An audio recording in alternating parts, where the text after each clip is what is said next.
આજે આ શાનું પ્રદર્શન છે? કેટલા દિવસ ચાલશે?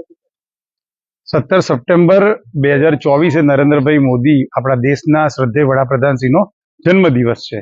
જન્મદિવસ 17 સપ્ટેમ્બરથી લઈને 2 ઓક્ટોબર એટલે કે 15 દિવસ ભારતીય જનતા પાર્ટી આ 15 દિવસને સેવા પખવાડિયા તરીકે ઉજવવાનું નક્કી કર્યું છે. સદસ્યતા અભિયાનની સાથે સાથે અમને નરેન્દ્રભાઈના જીવન ચરિત્રને રજૂ કરતું અને એમણે સરકારમાં આવ્યા પછી રાજ્ય અને દેશ માટે શું સિદ્ધિઓ હાંસલ કરી છે અને આવનારા દિવસોમાં દેશને એ કયા સ્તર પર પહોંચાડવા માંગે છે એની એક સુંદર પ્રદર્શનીનું આયોજન, જિલ્લા કક્ષાનું આયોજન નડિયાદના વોર્ડ નંબર 9માં વોકવે ગાર્ડનમાં કરવામાં આવ્યું છે.